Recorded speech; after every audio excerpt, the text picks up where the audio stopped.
All right, I'm back talking about the horror movie Everyone's a Critic challenge where you watch a horror movie a week based on a prompt. And I decided to just kind of document it and talk about it because it's fun and I love talking about horror and horror movies, and I don't have enough people to talk about it with.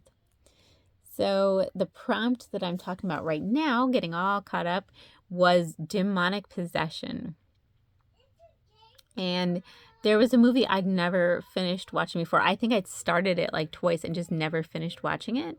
So I decided to watch Veronica on Netflix. It was one of those movies where everyone's like, this is so scary. We're going to turn it off. Like, it had a lot of hype around it when it first came out years ago, but not so much lately. But it was on my list. It was something where I was like, okay, I need to watch this. But sitting down and watching it just never happened until I made it a point for it to. It's also Spanish horror movie, so it's subtitled for me because I don't know that much Spanish. In fact, I barely know any Spanish.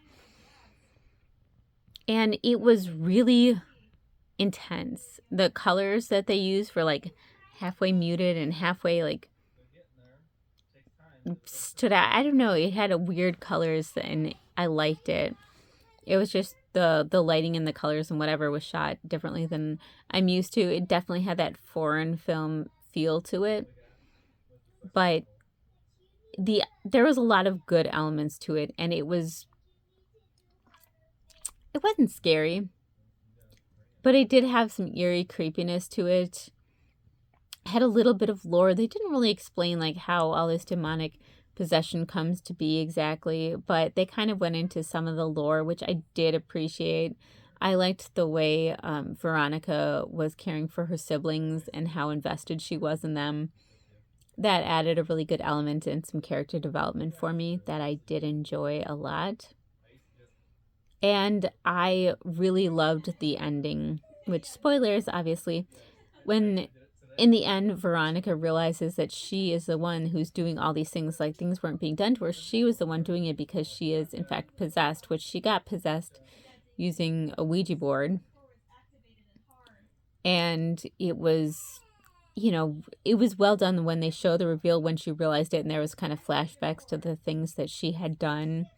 It showed her actually doing them when instead in the rest of the movie, you'd see her kind of witnessing these things happening or things coming up and her dealing with it. So in this, it was more of she's actually doing the things, and it becomes clear once she realizes it that she was doing that.